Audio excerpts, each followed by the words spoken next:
Coming up in this episode. Pitching is good for getting that feedback on what you're doing, but also the questions are always interesting that the judges ask, because it just says, okay, so you're asking that question because you haven't understood, or I haven't explained well enough, or I wasn't clear enough. So it kind of gives you ways to refine what you're talking about for next time. Yeah. Which I find is really helpful. And then also it's like it gives you an insight into what's actually important to them. But yeah, and some of the most memorable ways of passing information from one person from yourself to someone else, and for them to retain them, is to put it into a narrative base. Hence what we were saying about pitching. That's why we can't stand showboating or boasting, right? Because you haven't given me a reason to like you. Tell me how you struggled first, and then I will root for you for what you've managed to achieve. Like, that's how people are.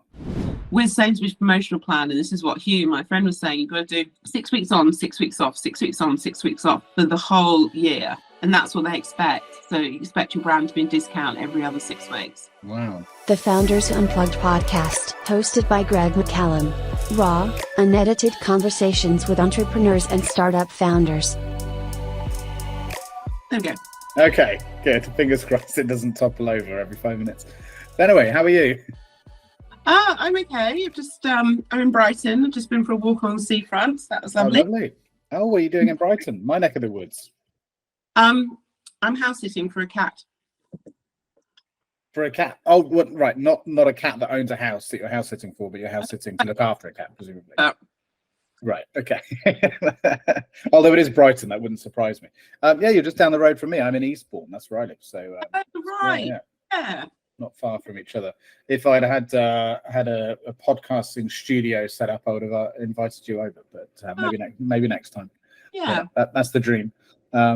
So how have things been with Hoopsy and everything else since we last caught up?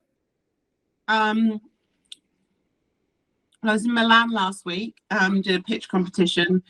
All right. Didn't get through to the finals, which was a bit annoying, but it was an odd competition because 4 of the 5 companies in the final had 9 employees or more.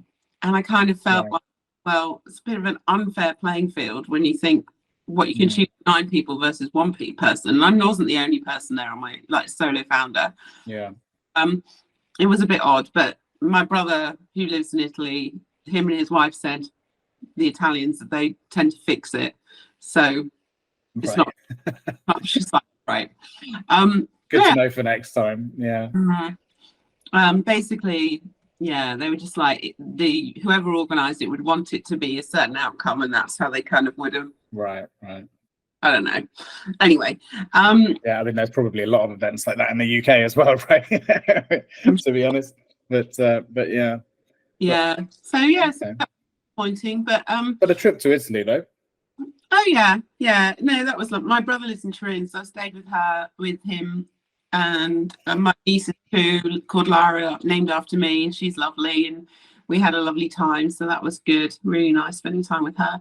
But yeah, otherwise, I've been feeling a bit flat, to be honest. I just feel like I'm not getting anywhere. I feel like there's not many wins happening, and it's just, I just feel like I need a win. I got turned down by Sainsbury's a couple of weeks ago on really dumb reasons.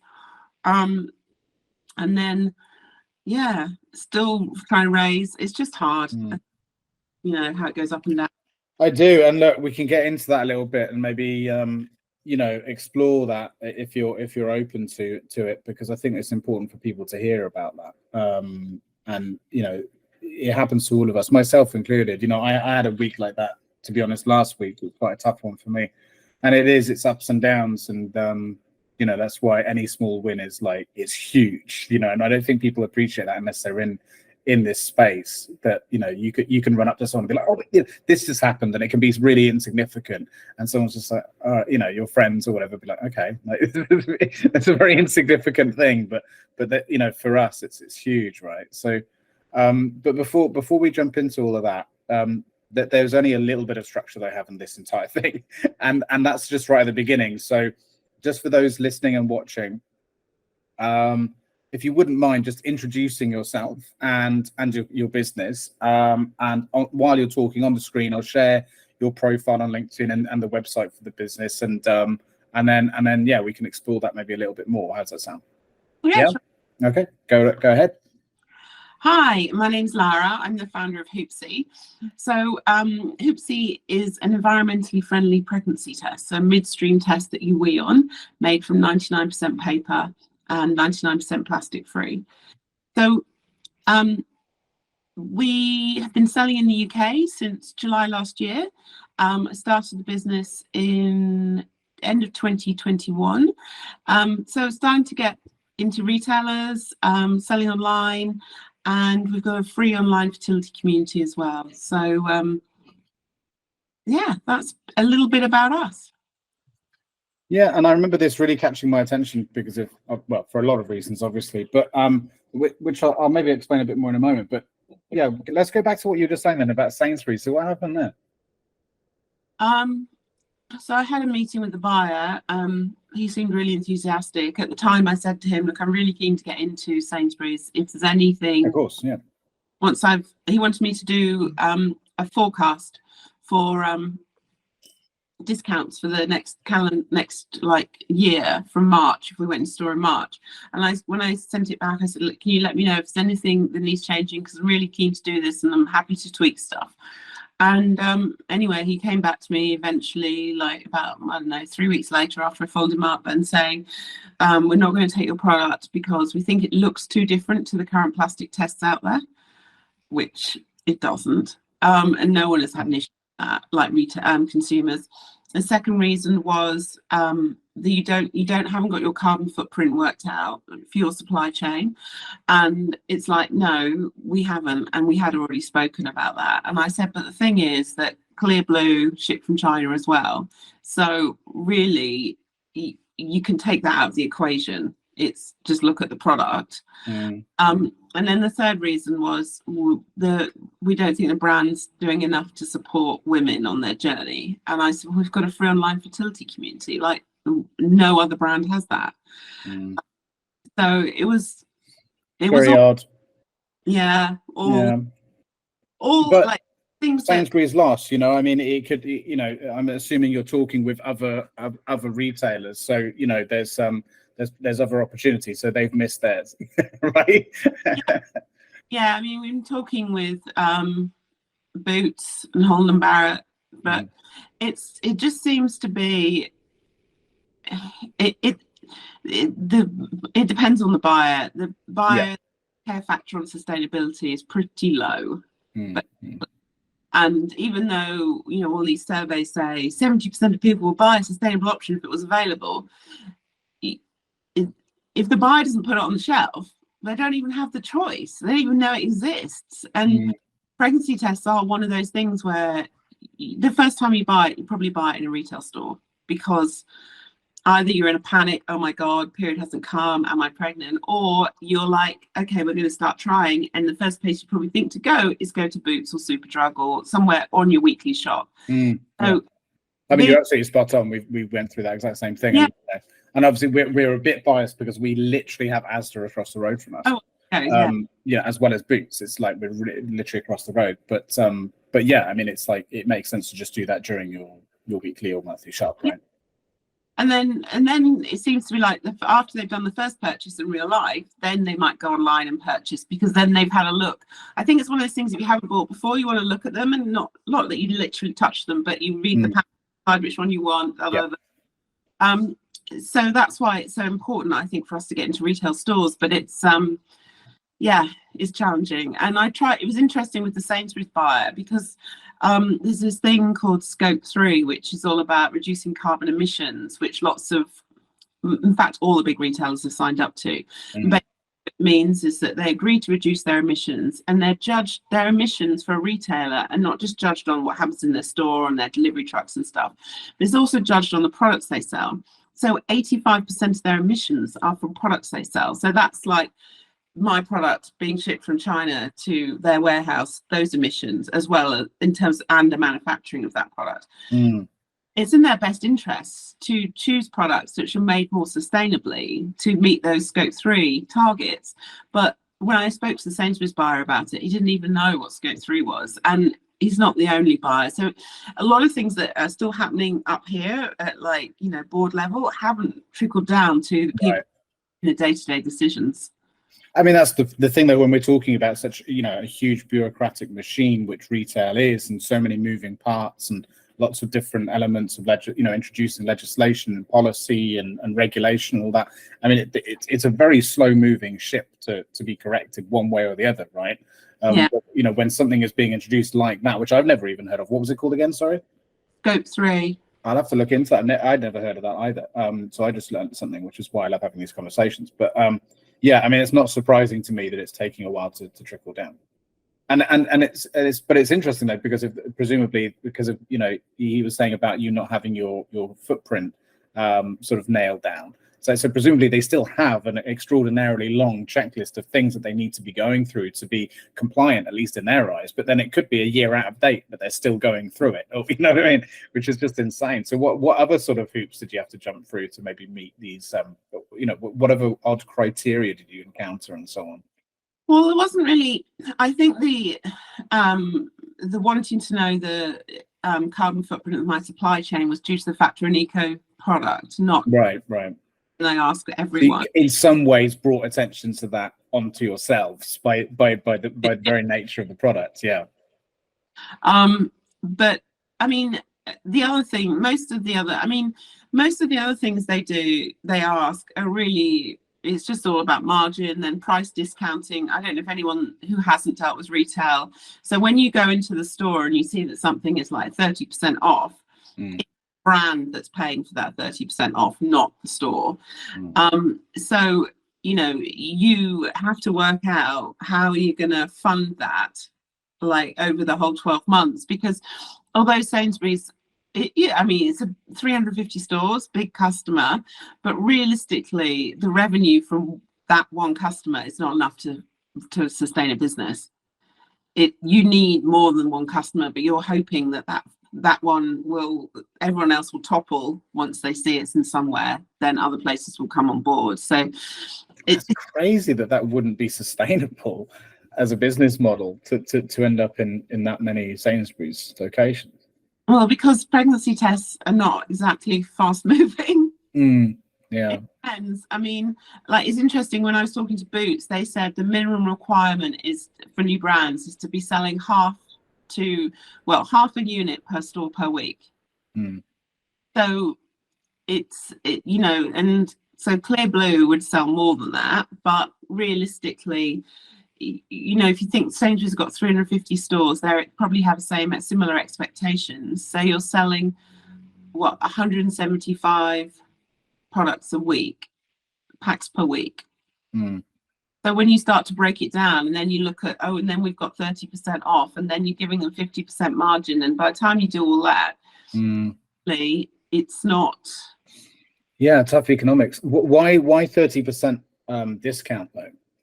Well, they asked for a promotional plan, and basically, I've got a guy got introduced to me. This is the importance of networking. I sat next to a guy at dinner, and then he knew a guy that runs a private equity fund. And then I spoke to him, and then he introduced me to this sales guy who's done loads, like built £100 million brands and done a lot of sales with Sainsbury's and Tesco's and all of the big ones. And he said, basically, you want to, at the start, there's a certain keywords he's like, you need to use, such as we want to invest in the brand, and by that you mean you'll discount the product. Right. Rather than spending money on marketing, you spend money on discounting the price to get people to try your product, because they go, oh, it's on special, I'll try that one for a change. And so he said that 30% is the most you should, 33%, the most you should discount to. Because the problem is that once you discount to that level, and you've done that in this 12-month period, next year, Sainsbury's will want the same discount. So you want to shoot yourself in the foot by discounting like to 50% off, because then next year you'll completely stuff, because they'll be like, well, you could do it last year. Right. There's a lot of like psychological mind games you've got to play as well. The actual, you know, doing business, and it's not just about thinking about today and what's going to get sales. So with Sainsbury's promotional plan, and this is what Hugh, my friend, was saying, you've got to do 6 weeks on, 6 weeks off, 6 weeks on, 6 weeks off for the whole year. And that's what they expect. So you expect your brand to be in discount every other 6 weeks. Wow. Crazy. I never knew that. And that's quite a common thing with brands, is it? Apparently. And the first anyway, yeah. So if I want to wait for something to be discounted in Sainsbury's, it's probably going to be in 6 weeks' time. Yeah, exactly. Yeah, just wait. If you can last out, you'll back on. It might not be, the offer varies every time, but of course, yeah. Actually, with mine, what I did is when I did my promotional plan for them, I didn't have anything happening over in the lead up to Christmas. Right. Because I know most babies are born in September. So therefore, you're going to be doing your test in January, February. So there's no point pushing tests in November, December. Yeah. So you think that if it's seasonal, you might have breaks. You might have to wait longer for your special offer. That's interesting. I wasn't aware of that. That must be an absolute nightmare for supermarkets to keep track of as well, constantly changing the prices and so on. Like if that's for an enormous amount. I mean, they must have systems for it, I imagine, but still, it sounds like a logistical nightmare. Well, the thing is, it's I guess it's all done electronically. So what happens is they product at whatever price you sell to them at, and then when it's on special offer, they monitor how many products they've sold on special, and then they invoice you for the discount that they've already given to customers, products that you sold during that period. Right. Wow. Okay, well, there you go. So I've learned a lot already in this conversation. So, but let's take a step back. Let's go back a bit to how you got here in the first place, and maybe recount the journey, so, as it were. So, what because we spoke initially and had a brief catch up, and you kind of told me a bit about this, but refresh my memory because it's been a while. What was the story behind this? How did this come about? What was the inspiration?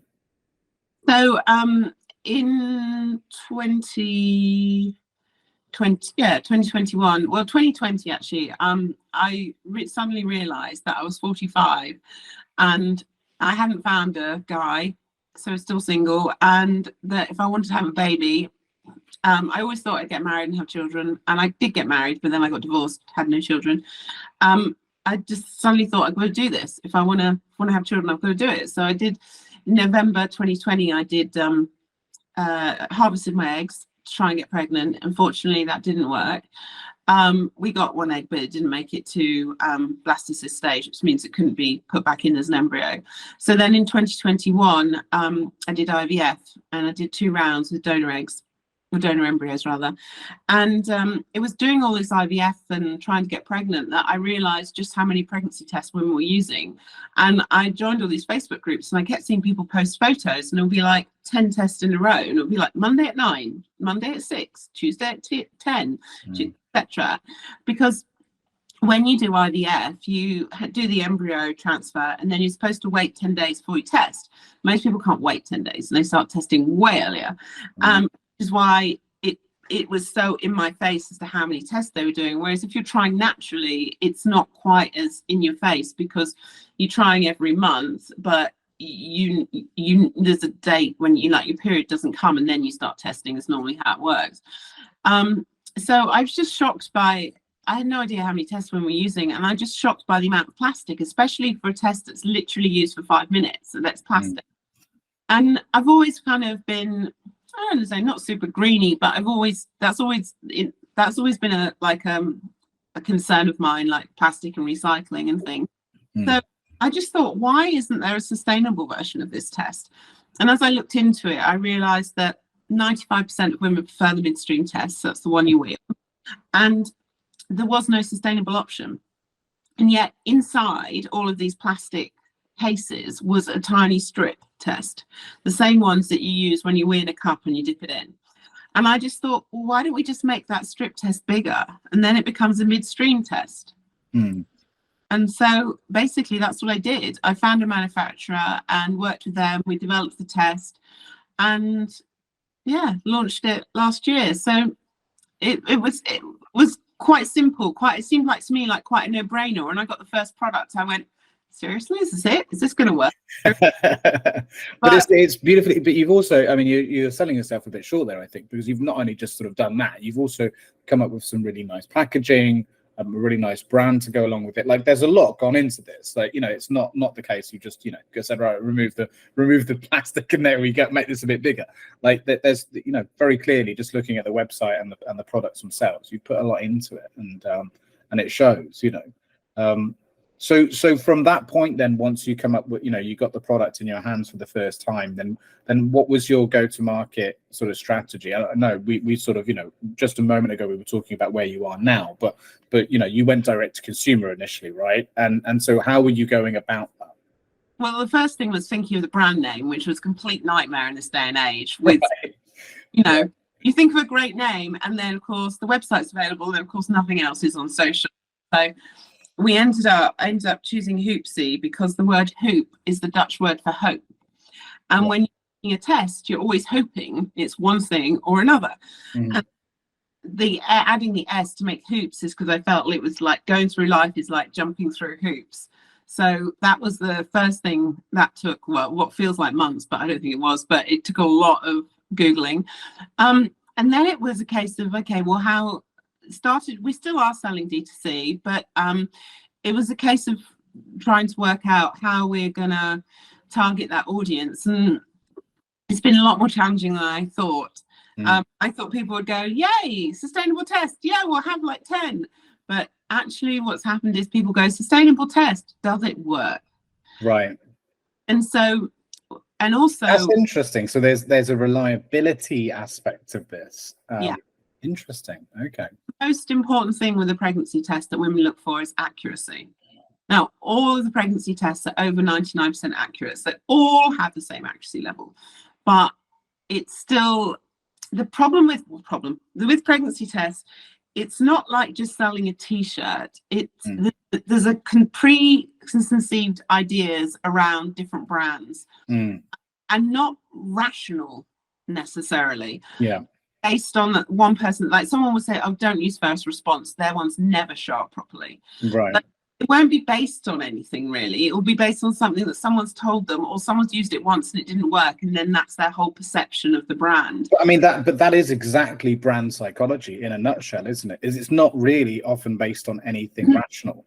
Like, you know, you could say that you know, it is quite often an emotional response, and you could say that even things like encountering bad customer service once with a company and then deciding, well, that's it, you know, I don't recommend this company, and then, you know, telling your friends like that, in some ways you could even say that is irrational because it's just one experience. You know what I mean? Like, it's the same sort of thing with products, isn't it? That, yeah, people have an emotional attachment to something and make their decision based on that. It's interesting because I didn't realize that they all also have the same success rate, like the accuracy rate, which is interesting.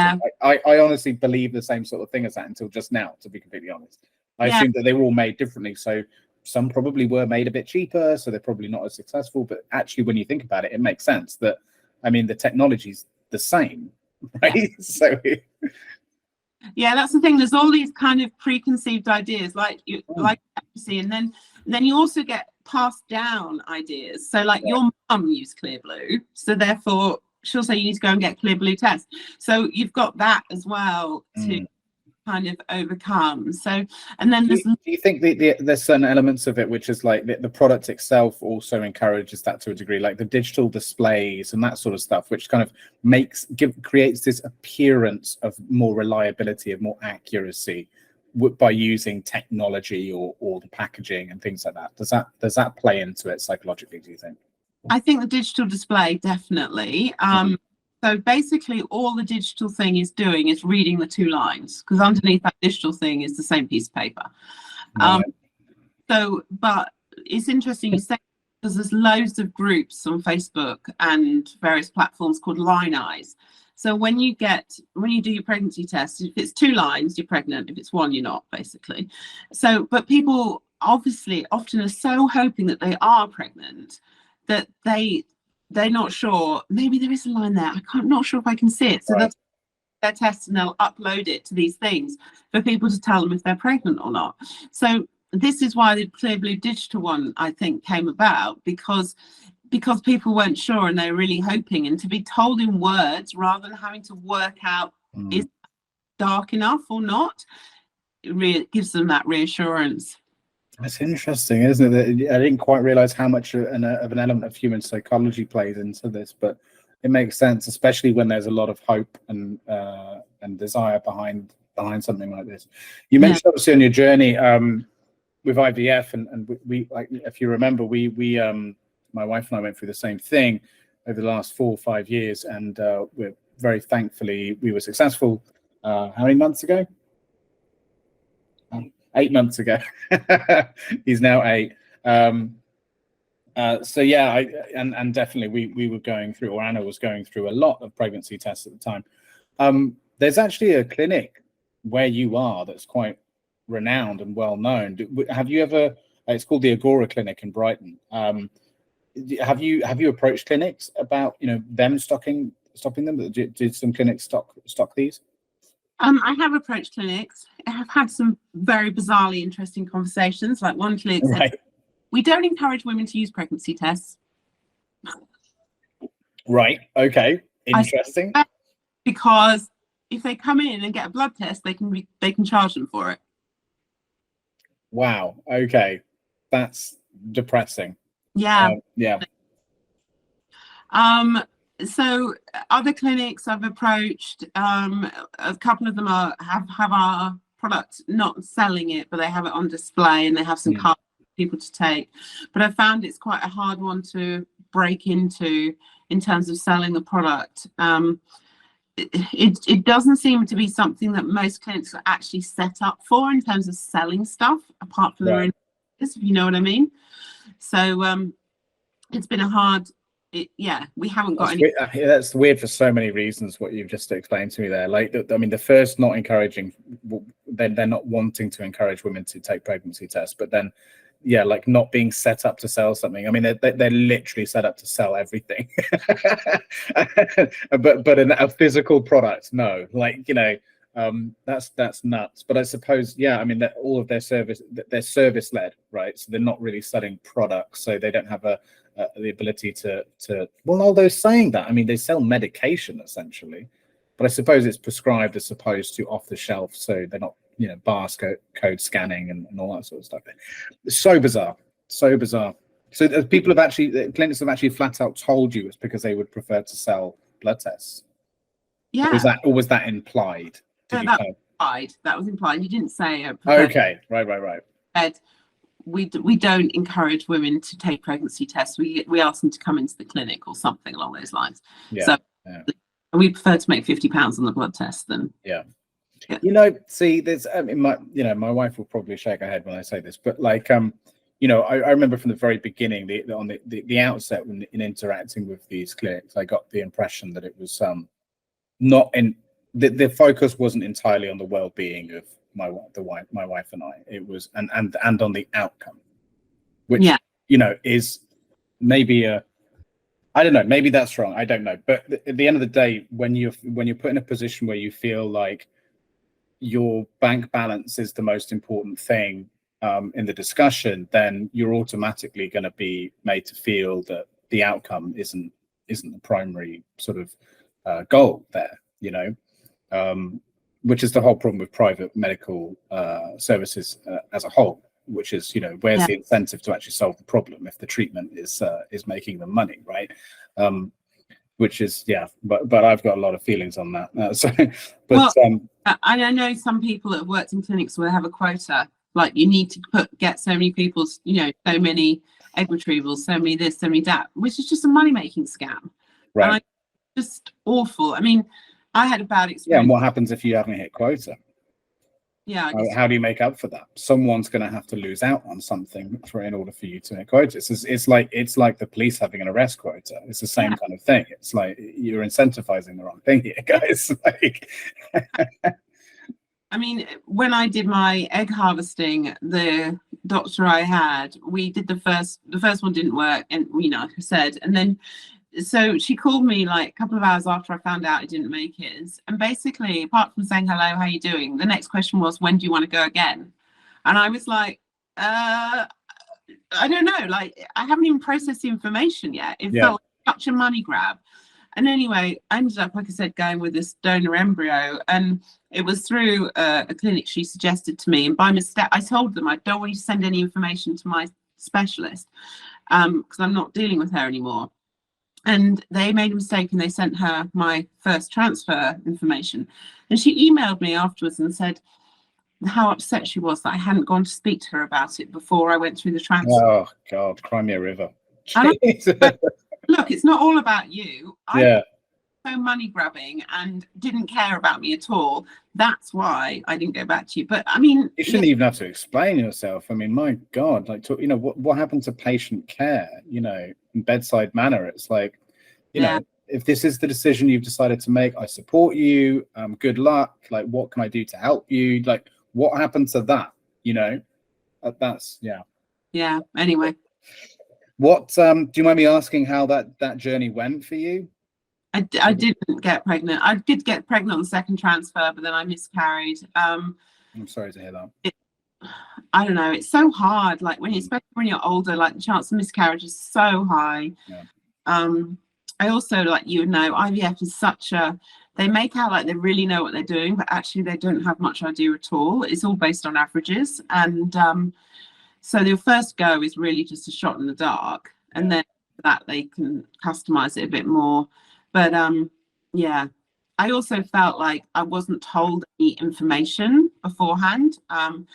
And so they really, and that's one thing, that's why I started my online fertility community, because I really felt like you would expect the doctors to tell you. When I went for this egg harvesting, and I said, what do I need to do between now and the egg harvest? She said, I'll just take these 3 tablets. That was it.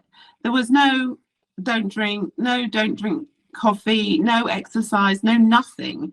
And yet now I've read so much about it that there's so many things you can do to improve your egg quality beforehand, and how things impact. And I just feel like there's just so much information out there that you don't get told. And I think it's really important that women are aware that your fertility, so many things impact your fertility, not just women, but men as well. And it's all facets of your life, basically what you eat, you know. Yeah. And it's not just, even if you don't smoke, if your partner smokes, or if you passive smoke, then that's really bad. Like so many things. Obviously you can't live in a bubble, but and this is the thing, there's also a lot of misinformation as well, that's spread very, very quickly and easily, and it's considered mainstream. I mean, like the fact that the pineapple, for example, is the sort of the symbol, in at least in the UK. I don't know about other countries, but the symbol of fertility in the UK is kind of insane, given that there, as far as I'm aware, there is no scientific evidence to prove that pineapple helps with fertility. Like that tells you everything you need to know about the state of fertility and you know, tackling infertility in the UK, in my opinion, because it's like, you know, pseudoscience is literally the symbol of how to solve this problem. So yeah, hugely confusing for anyone who wants to venture into that for the first time. And so anyone I've spoken to, because I've had other guests on the show talking about infertility before, a couple of different startups tackling it in different ways, and yeah, the problem is always the same, which is just you enter into this world of just, how do I make sense of this? And it doesn't seem like the professionals that you deal with are any better in some ways, because they add to that uncertainty, either by not giving you the information at all that you really, really needed to know, or the opposite to what you experienced, which is being overwhelmed with information and giving you everything and just dumping it on you and expecting you to absorb it all immediately, which is the other side of things. For us, it was kind of somewhere in the middle, I felt, at least, where we were told a lot of stuff, but we were also, a lot of stuff was omitted that I thought we found out later, and I think was actually very important.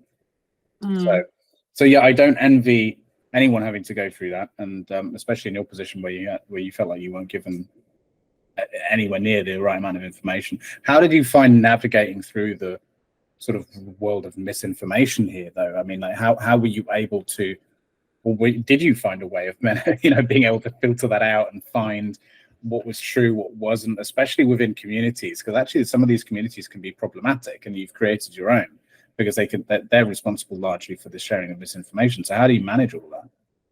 Well, I think some things you can kind of write off as old wives' tales. I mean, it's like like you say, the pineapple thing. It's like, what's at the end of the day, if you eat pineapple, it's not going to do anything bad. So, some people kind of go with that attitude to it. Well, better do it just in case. Yeah, but where does it stop? Like, then it's like, standing on your head for 3 minutes every morning. Well, it can't hurt, so we might as well. And then it just, it can get a bit crazy from there, right? Slapping your husband in the morning 5 times. Well, it can't hurt. I've heard it could help. So. Well, start a new myth now around it. Yeah. Yeah. Regularly slapping your husband releases some chemicals that encourage fertility. Yeah, it's a good idea. Well, I think a lot of it, for me, it was, I guess, talking to friends. I wouldn't say lucky, but I have a lot of friends that have been through IVF, and a lot of them, like my one friend, it took 8 goes for her to get her daughter. So she had practically every single treatment going, which was beneficial to me because then I could talk to her about it and she'd done a lot of research into it.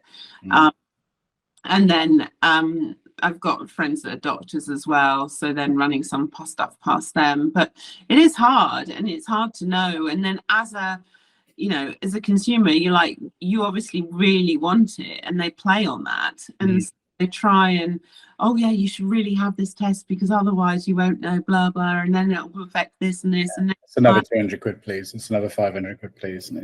Yeah, and it so adds up. And so one thing I did with my fertility community is, yes, it's support for women, but also we've got experts in there. So you can ask a question and the experts have an expert tag next to their name, so that if they respond, you're getting the correct information. You're not getting a myth of someone's cousin's aunt's friend's sister.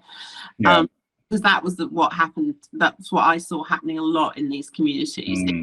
You were hearing about the outliers, like not the majority of people, and so we're giving you false hope. And yeah, I think hope's a hard one, but I think that really reality is, in some ways, if it's said the right way, is the better way to deal with it. Because one probably won't hurt, but you shouldn't keep doing these things just because you heard that there's lots of things you can do that will make a difference. And I just think that it's a hard one. It is, because also there's an element of potential false hope as well, which can be in some ways more damaging. It's hard because you want a balance, right? You obviously, like you said, there's no harm in doing certain things if it makes someone feel better, and if it might have a small chance of it. And mindset and emotional state is a huge part of everything as well.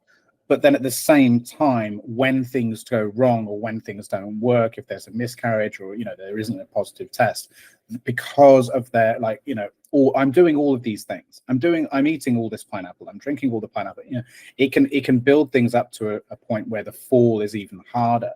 So it's difficult. And I can only imagine what it must be like as a woman going through it. But I've only obviously experienced it on the sidelines. But it's an interaction with science as well, which we don't do that often in our lives unless you're in the scientific community or profession yourself. And the thing that I think people don't understand about science is it's not exact. That's the thing about it, and the misconception is that it is exact. And there's so many things we don't know. And I always thought, like, I've got a friend that works at the Francis Crick Institute. So she's a researcher. She's looking into the formation of ovaries in the fetus. And they obviously know why it's ovaries, because, it's going to be a girl. But they're trying to work out what triggers them developing at that stage. And I said, oh, so you're going to have this worked out in a couple of years, aren't you? She went, no, we'll be lucky if we have it worked out in my lifetime. And she's in her 30s. And things like that, you just think, surely we know all that stuff already. And we just, so much we don't know. I mean, when I was doing my IVF, after I got pregnant, I was getting a lot of spotting, and you read loads of stuff saying you get spotting. And anyway, I I spoke to the clinic about it. They're like, "Oh, it's fine, it's fine." And then I read some stuff that, because you have to put these progesterone pessaries inside your vagina, and basically my body was getting irritated by this, and that was the spotting was coming from that. And I spoke to the clinic about this. So no, I'm sure that's not it. And I was like, well, I'm pretty sure it is it. And then I switched to put them up my bum. Not pleasant, but that is what it was. And so that's like something quite simple. You should think there's hundreds of women that have been through their clinic. Someone would have experienced that before, but no. And so it's just, there's so many things. You don't know how an individual is going to react to something. Well, that's it. And this is where there's this intersection between the sort of medical world and business. And that's where it's problematic. Like we just said about, obviously there's, a certain incentive there, which is a bit concerning. There's a conflict of interest in a lot of ways and all of that. But then, like that example you just gave of, I'm having this experience and them sort of being very close-minded to that. I mean, that's a really good example of like corporate, blindness. Just like, oh no, this is, the computer says no kind of thing, right? It's typically that, like, you're through to customer services, I don't know, whatever, my computer isn't working. Well, it should be working, but it isn't. Is that very typical like scenario? Just like, but it isn't. Like, okay, but my computer screen tells me that if customer says X, then say Y, and this is the problem, because if you were to go to most, I mean, the thing is, there are other clinics which absolutely don't do this. Not to brand all clinic, fertility clinics this way, but it should be that if you're experiencing something specific to you, then that should be the way it's looked at. It should be on a case by case basis, like but it's not always the way, unfortunately. Maybe it's also a post-pandemic thing, perhaps. Fewer staff, maybe. I know a lot of clinics had to close and. There were some problems around that sort of time. Well, maybe, I don't know. I mean, I don't know. I think it depends so much, doesn't it? Because on the clinic, on the staff, on the person, on the day. Yeah. Yourself when you were a bit like, and then someone phones up with something so dumb, you're like, oh, seriously? And you might not respond as well as you would otherwise. I don't know. So many factors, but it's funny though, because of when we were finally successful and we had to go and arrange our birth in the Evelina Clinic in London. And that was a really interesting experience, which I won't go massively into right now because this isn't about me, it's about you. But I will recount this a little bit, is that all of the doctors and nurses and surgeons and everything on the main ward were amazing. Once we were in the sort of midwifery part, everyone had a bad attitude. Like all the midwives, for the most part, pretty much 99% of them, terrible attitude. Like no one wanted to be there. It was night and day. Some clearly very well-respected professionals at the top of their game. Every interaction you had with them was pleasant, was courteous, was professional. They filled you in. They were double checking that you understood that, everything was clearly very catered towards you. So like, it just shows it can be done. And this was day or night. It didn't matter. It could be 3 a.m. They were on their game, like top of their game. And that's why they have a reputation as one of the best, hospitals in the UK, if not the world for children. So it's doable. You know what I mean? It's doable. So why can't that be replicated then into that other unit, or why can't it be replicated in other places? Like it's just what's lacking, like I don't understand it. Well, I think there's so many. Are they better paid? Yeah, I mean, there's so many different things written about that kind of stuff, isn't there? This happens in so many organizations and all about culture and all this kind of thing. Obviously nursing is not a great profession for money, so I don't know, it's to be fair, the surgeons always seem the happiest. I wonder why that is. Yeah, maybe it's the nature of the actual job itself. I don't know. I don't know. I have heard recently that apparently there's the hugest amount of concentration of, or one of the hugest concentration of psychopaths is in surgery. In the surgery profession. which is interesting and Okay. also slightly terrifying. But it makes sense in a way. I think you have to have a tendency towards that in order to enjoy your job, maybe. I don't know. But I mean, as long as they're using their powers for good, it's fine. It's when they start to go rogue and start making human centipedes and stuff. But anyway, that's a whole different conversation. So that is, I mean, look, an interesting journey. You came about this. So if you are enjoying this episode, please subscribe, like, and share your thoughts in the comments. What's next? You obviously just spoke about you're going through a bit of a tough time at the moment with things, struggling to sort of penetrate some elements of the market. But you're a founder. You always have a plan B, C, D, E, F, G, right? So what's next on the list? What are your focuses now, and what are your plans for the foreseeable? Well, I'm fundraising at the moment. I have been fundraising for a while. That's challenging at the moment. I have done a few little twists and turns to try and get that going. So now I'm working on a new product. Just an Innovate UK grant. I find out on Friday, so hopefully get that. And that's to develop a 100% sustainable test. So the idea is that we filed a patent on it. The idea is that once that's developed, we can then get approval, and then we can license the IP to other immunoassay test manufacturers. So that means tests, that means STI, drug tests, diabetes, like any of those lateral flow type tests could then use our technology, and then it means that any test could be 100% sustainable. Right, and what do you mean by 100% sustainable? So something that breaks down in either it's flushable or breaks down in landfill within weeks, as opposed to 30 years, which that plastic takes at the moment. Right. So at the moment, the product that you've got is not 100% sustainable. It's just close to it. So what elements? So there are elements of plastic still in it. Is that why? Yeah. So we've got it's 99% plastic free. So the 1% is nitrocellulose, which is the bit where the results show up. And at the moment, that nitrocellulose is used in every single lateral flow test across the world.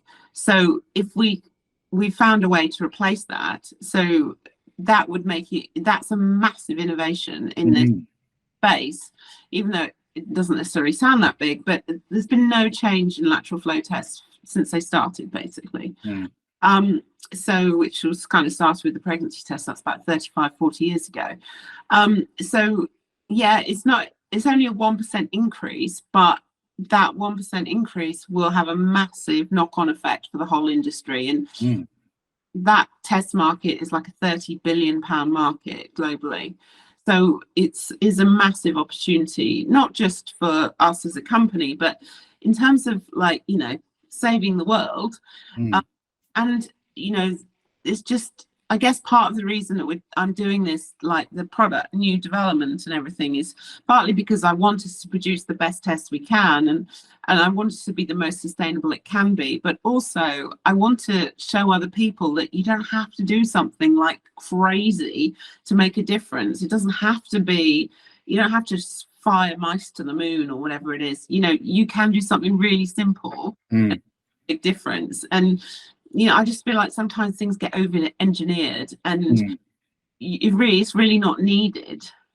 Yeah, I mean, that's the great thing about some of the most simplest innovations are looking at things that are existing and sort of taking them apart and just going, how can we make this simpler and you know, better? What can actually be taken off in order to make it, you know, an improvement, as opposed to what can we bolt on?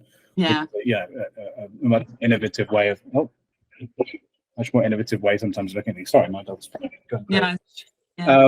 Yeah, that's super interesting. So what about the chemicals in the actual lateral flow test?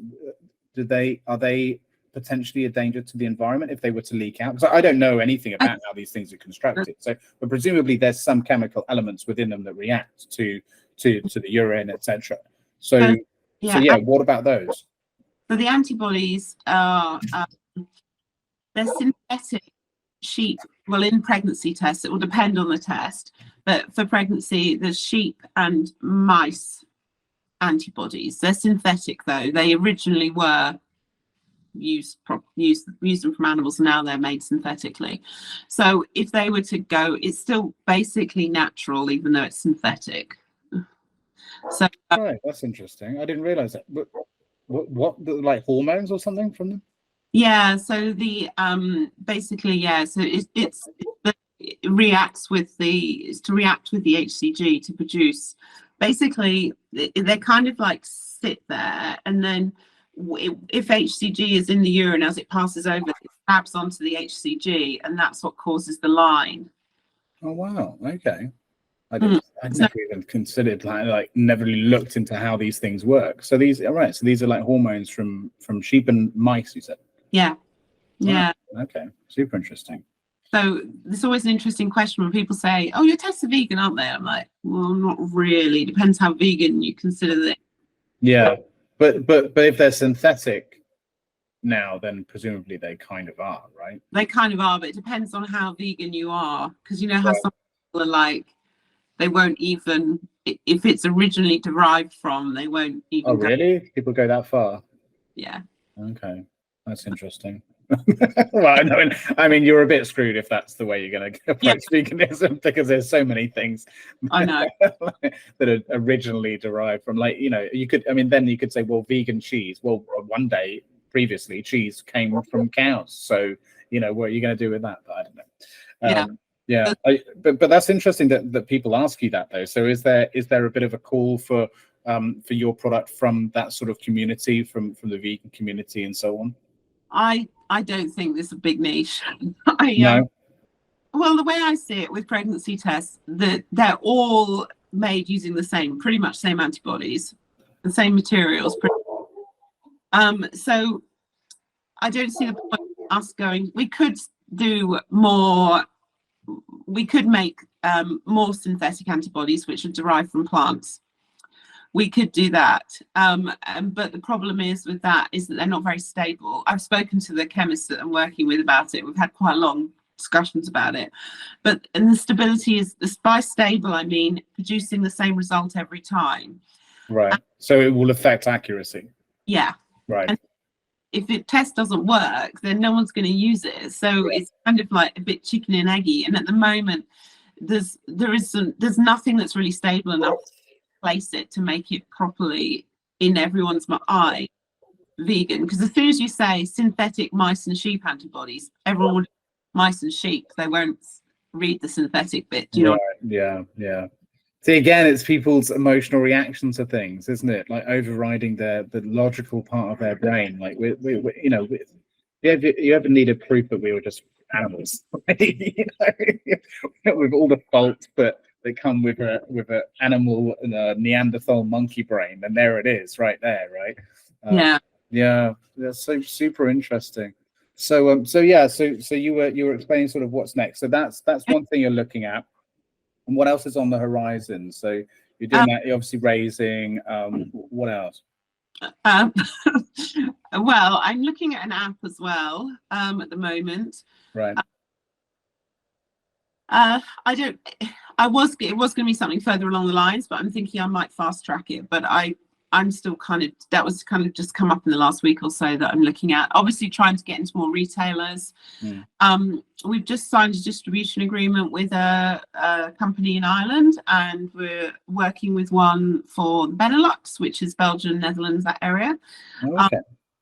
It seems like the retailers in the outside of the UK, so Europe, seem to be far more open to sustainable products. And so interesting. This could be a much better way for us to expand into the market and kind of go from Europe and then back into the UK in terms of them looking to them for what's selling. So that's something that the challenge with Ireland's easy, but with Benelux is new packaging, because we've got languages. So so it's not going to be a quick, well, you know, I mean, it's going to be a few months. It's not. Yeah. Not too long. Just some logistical things. But that's fantastic news. So that's quite a big win then. Well, it's not done. Although we've got the distributor, obviously, that's not a done deal to the. So it's yeah. Anyway, it's don't celebrate till the money's in the bank, right? That's rule number one. It's like with the Irish distributor, I had a lovely and I mean, but that took like 4 months to get the physical chat with him. And then he said, I said, well, when would you place an order? He said, I would have an order by this time next week. Well, 2 months later, I got the paperwork, and I haven't, and that was 2 weeks ago. I haven't got the order yet. So it's kind of like, you kind of get a bit like, it all sounds great. And then you now know that until I've actually got that order in my hands. Yeah, it is rule number one of sales. Don't celebrate until you have the money literally in your hands, because it's very easy to get too overexcited otherwise. And there are some sales offices I've worked in where it's been a rule to the point of like, it's a fireable offense if you celebrate early, like literally. Because if someone, and you'd get it with newbies, like they'd get their first deal in and they'd be like, yeah, and they'd be jumping up and down and be like, everyone would be like, oh wow, did you just close the deal? Like, yeah, he said he's going to sign. It's like, wow, okay, sit down, shut up.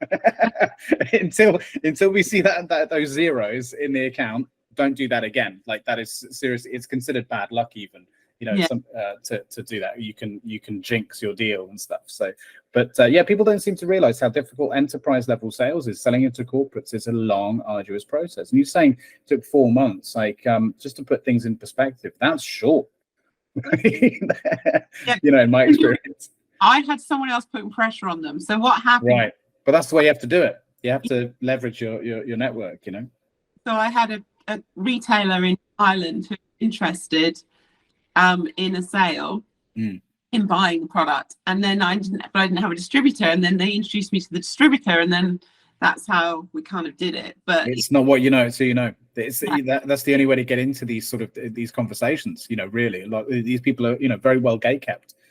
So that's one of the best ways to go about it. Like you said, having, going to that event, sitting down next to someone, getting the introduction, like that's the only way to move things forward. Like trying to do this with cold outreach is next to impossible at this level anyway, Yeah.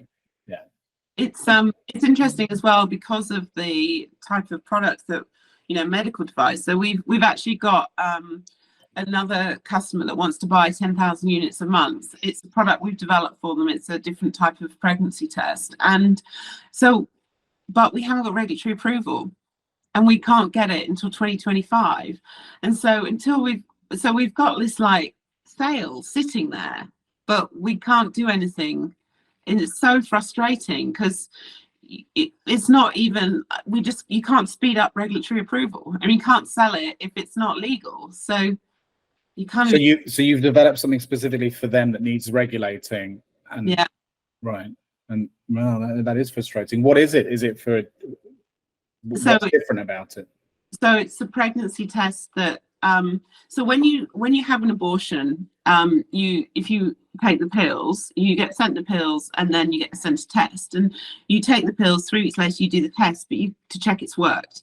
But you can't take a normal pregnancy test because it measures the HCG at a level of 25, and this test measures the HCG at a level of 1,000. So on this test, you want it to be negative, that shows that your abortion has worked, because you're still pregnant. So currently there's only one manufacturer in the world that's making this kind of test. And so so we've managed for quite a long time, about 6 months. We've developed the test for them, but but now because it is so different to the current pregnancy test, we have to get approval, and that's what's taking so long. So that's insane.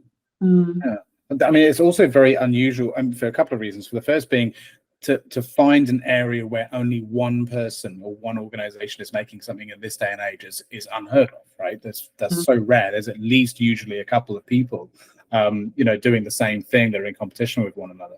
But then, to have to wait that long, why does it take so long? I mean, is it the case that they're sitting there twiddling their thumbs, or are they going through a lot of different paperwork, a lot of checks? Are you in regular communication with them? Like, what's that process? So it's actually our manufacturers going through the process. So it's a bit unfortunate timing, really. So what's happened is the EU has changed their rules around what they're calling IVDRs, so in vitro diagnostic somethings. Anyway, so pregnancy tests and those kind of diagnostic things. And so because they've changed the rules, normally what would happen is we develop the test and then we just add it on to our current CE certification.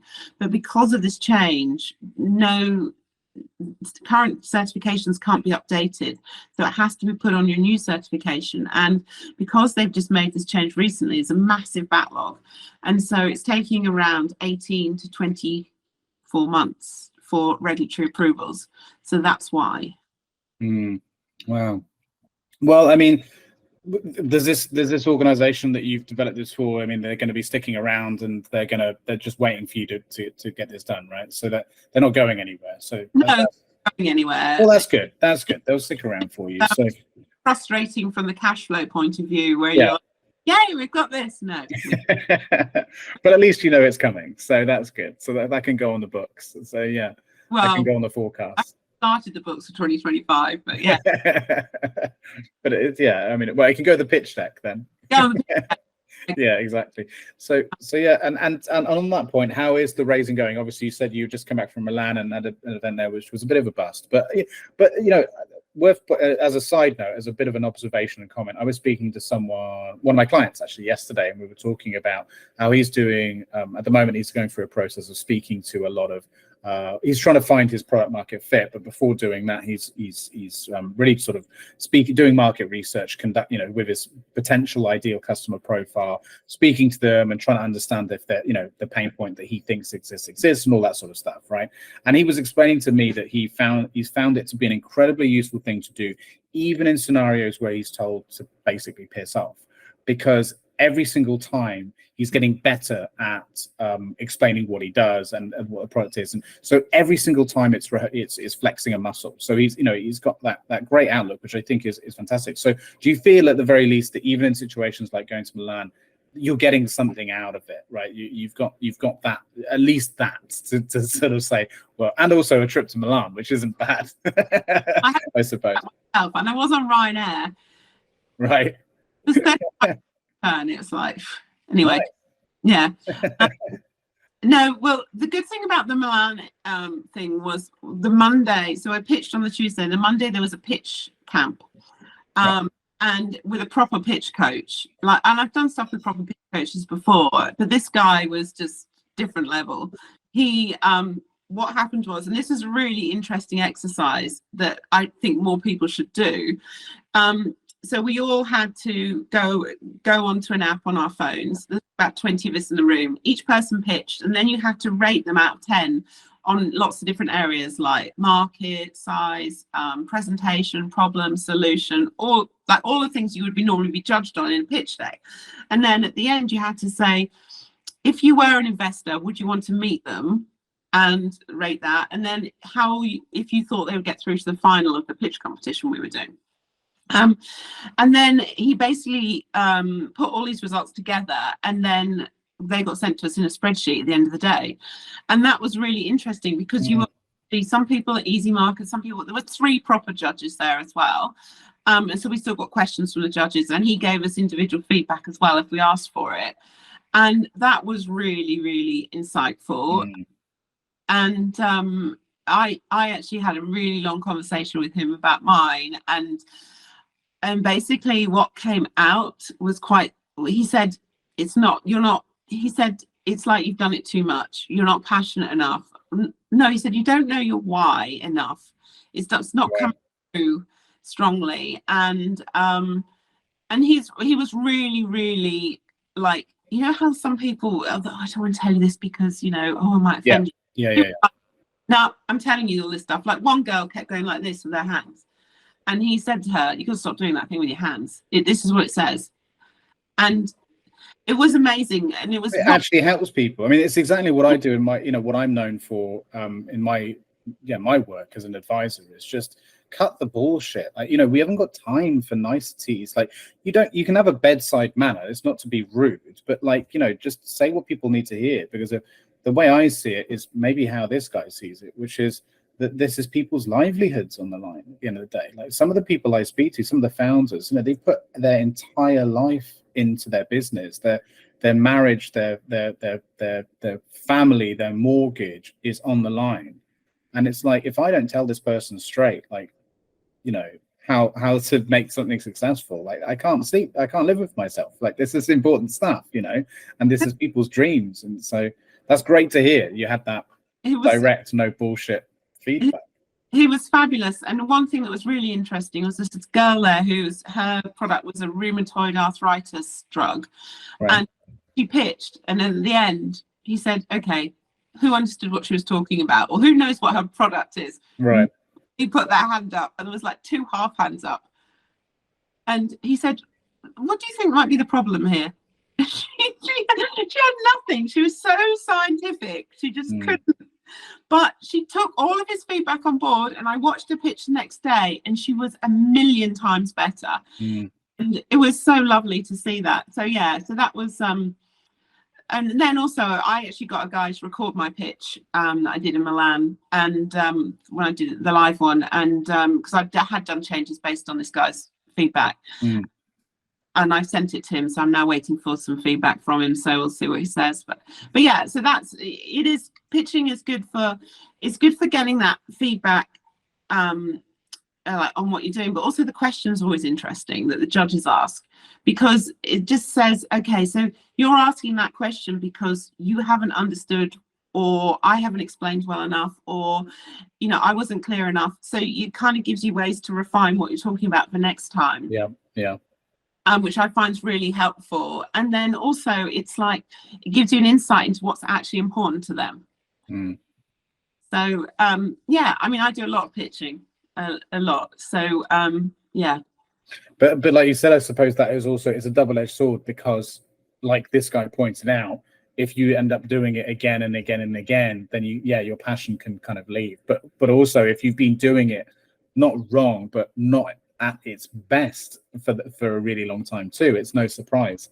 So sometimes it takes someone to kind of reinvigorate that passion, doesn't it, you know, in you. Something that advice I often give around pitching is a narrative, to do it, make sure that there's a strong narrative within the pitch, which I think people forget about. And in fact, in some ways it ties in perfectly to what we were talking about earlier, which is the fact that, you know, we as human beings, we're hardwired to have emotional reactions to things. And I think you've got to play on that. You've got to leverage that. You know, people want to root for a character. They want, you know, they love the hero's journey, you know, and to, you know, like just your story about, you know, how you came about this idea, like that is presumably something you say in your pitch. And if it isn't, then you absolutely should. But like, presumably it is. Yeah. So, and that is what people, I think that's what hooks people in.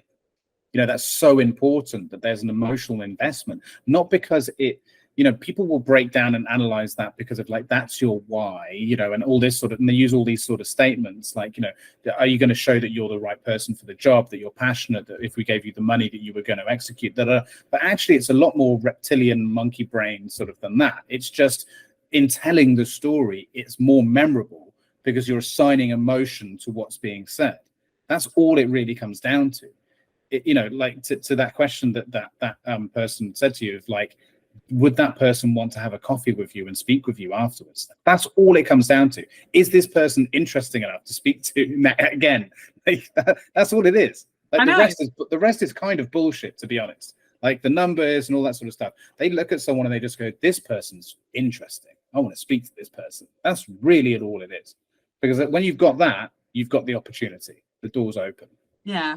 And that's what he was saying. A pitch is just a way to get to your next meeting. Right. And he was all about channel your inner animal. And so, okay. like, how many times do you think I've done this pitch camp? And I said, I don't know, 1 million. He was like, exactly. And did it come across like I've done it 1 million times? I was like, well, no. He said, so I'm channeling my inner animal. He was a very funny guy. So I was going on stage, like before I went on stage, trying to.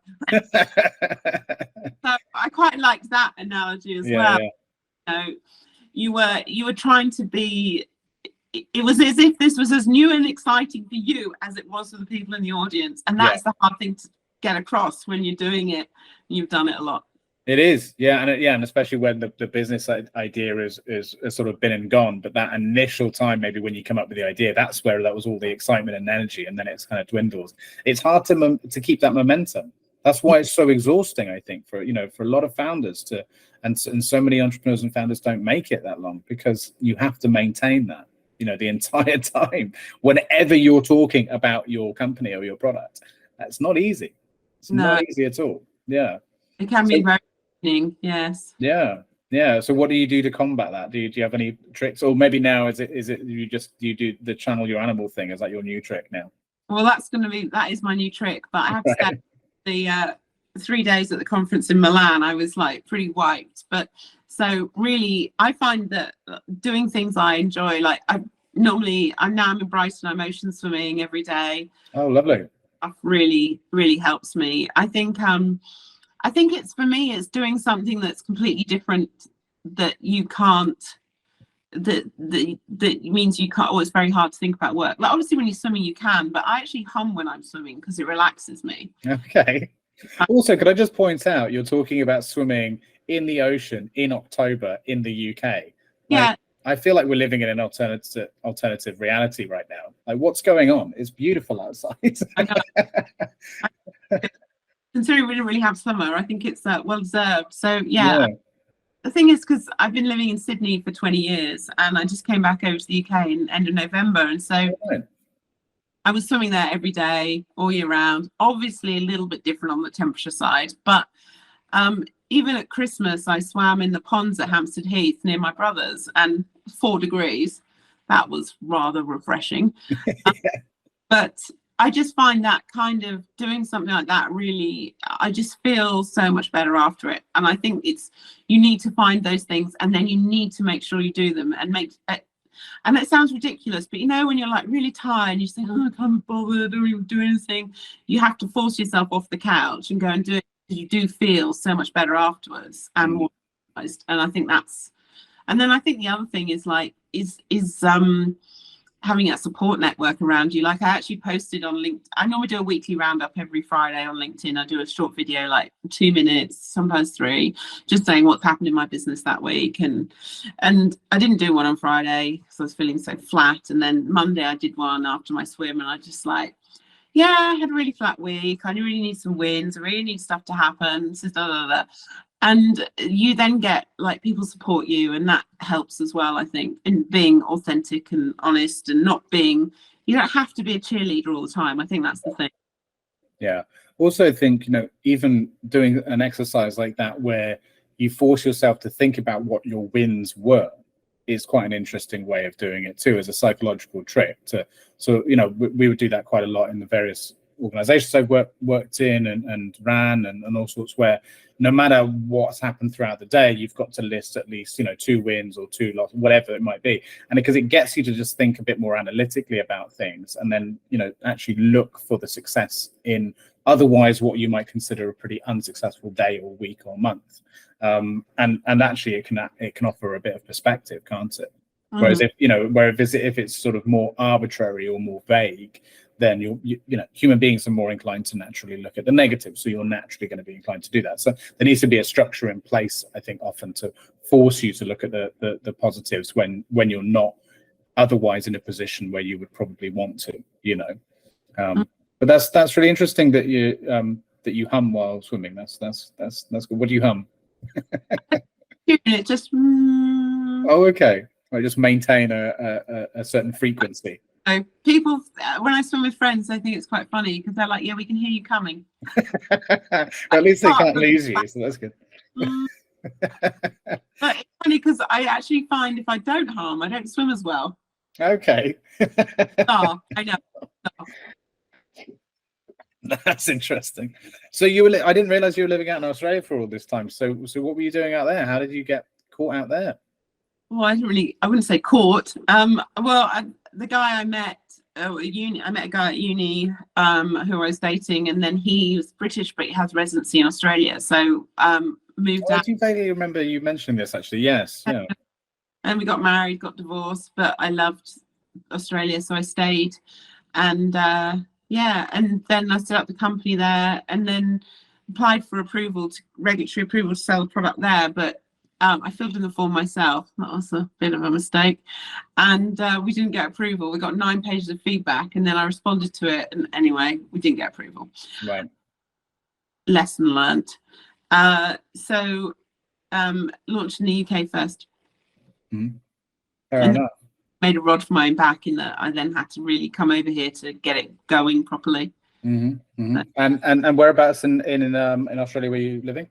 In Sydney, in Manly, which see on the beach. I was about 300 meters from the beach. Wow, beautiful. So yeah, are you happy with the fact that you're back in the UK? No. So you literally came here specifically for the business then? So have you got plans to go back at any point, or do you go back, and visit? Or I haven't been back since November, but I guess it's not that long. It's not even a year yet. But I've got residence. I've got citizenship, residency. So right. I like. But I think at the moment, the phase that the business is at, I think that it's easier to be here or be in Europe because of the time. It's just very hard. I was talking to a friend this morning in Sydney, and I'd have to basically work from 6 p.m. till about 2 or 3 in the morning if I was to, 7 p.m. Yeah, till 2 or 3 in the morning and it just would be really hard. Yeah. I just think that I'd be better off being here in this time zone. But I think also we'll expand into the US in the next couple of years, and then probably we'll move to the US because nicer California, and B, much bigger market. Yeah, but it's full of Americans. Yeah, there is that. Compared to Australians, a bit of a trade-off there. But no, I love Americans. To any Americans listening, I was joking. It's just it's a traditional British sarcastic humor. That's all that is. Suddenly your readership halves. Yes. yeah. Which so it will go from 2 to 1. So that's good. But yeah, well, that's super interesting. So yeah, going a little bit back to where we were talking about a minute ago with what the future is holding. So you've got interesting new product on its way. You're in conversations with some of you've got some agreements with distributors, so that's great. So presumably you've got more conversations with other distributors lined up. Is that something else that you're working on? Also, who's doing all of this? Are you doing all of this solo, or do you have anyone helping you with some of these conversations, with some elements of sales and marketing? You're doing everything yourself, so entirely founder-led sales, for want of a better expression. Yeah, entirely founder-led sales. That sounds very fancy. Yes. Well, that's what it's called. I mean, I work with a lot of my clients specifically for founder-led sales who are new to it, and it's it's difficult. It's very difficult. You're doing so many different things. I don't think people appreciate quite how difficult that is. Yeah, it is. It is challenging. With the distributors, I think we'll just go with these two for now, because my concern is, as it is just me, the money I'm raising will expand the team, but realistically, there's only so much you can do, and you focus as well. And otherwise, you can do a few things well, or you can do a lot of things badly, and that is my concern. Especially if it's not so much the sales, that wouldn't be the hard bit, but I can see the stuff up would happen somewhere in the packaging. Because if we go, because we're also Spain, apparently are interested, and France, but then you've got another 2 languages. Actually, no, Belgian and Netherlands, that's French and Dutch. And then we've got Spanish, and it just adds to your workload. And I feel like these things just start to fall through the cracks. So I would prefer to get these 2 working well, and then we can add to it and see how it goes. And also we have to redesign the packaging for the new countries, because basically one of the things, so we're currently selling in a cardboard tube, which looks great on shelf, but is a nightmare to post if anyone orders online. Oh, rocks again. Doesn't go through letterboxes. Yeah, and it bumps us up into the next category in terms of pricing. So we could halve our postage costs by changing the pack. So I'm going to change the pack. But, so it's not as simple as just ask someone to translate it and do it. It's a bit more than that. So anyway, so that's kind of what's happening in the distributors. It's very tempting as a founder, and to basically try and do everything. And it just doesn't work, and things start to fall through the cracks. And I think the hardest thing is like you have people coming to you and saying, oh yeah, I can help with this, I can help with that, but realistically, that they're not actually going to do the work. They will give you the advice, which is great, but so you sometimes have to put a pin. What I did. That's how I make a living. Yeah. Yeah. Tell you what to do, I don't do it. Yeah. So I think it's hard sometimes to let's just put a pin in it, hold off on that. I need to focus on this and then come back to it. It's like there was a lady a couple of weeks ago. She was desperate to chat. I'm doing this thing, this is going out. We could do this great collab. I just thought, I think it's a waste of time. And then it was. And it was just like, there was no need. We didn't need to talk that day or a few days after she emailed me. But it's very hard to navigate through those kind of things as well, because you only have so many hours in the day. And this is the thing, like you've said some really interesting things there, like about not wanting to when you do try and do everything, you end up doing nothing, right, essentially. And it's funny because of a lot of founders I speak to in your position who are kind of trying to lead for the sales effort themselves solo, and also trying to raise, like it feels quite often like a zero-sum game, because they cannibalize one another. The amount of time, it's a full-time job to do sales for a product or for a business, and it's a full-time job to raise. So inevitably you're doing them 50-50. And in fact, you're doing it less than that because there's all the other stuff that you have to do as well. So because you're also managing the logistics and designing the packaging and the marketing, there's so much more. So in essence, when you actually sit down and look at how you're distributed across your business as a single employee, wearing all of the different, sort of employee hats, as it were, then you'll often find it's like 20% on this, 20% on that, 20% on that. And I'm like, well, that's not sustainable. So, quite often, the advice that I give people is to focus on one thing and do it really fucking well. And that's usually sales, because like that's something you can measure, like, especially if you've got, some successes already under the belt. It's like, there's an appetite for it.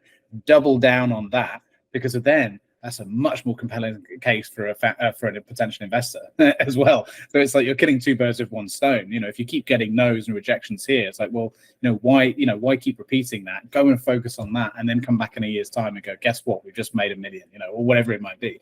And at that point, you might even think, do we even need investor money? Like we can just keep doing what we're doing.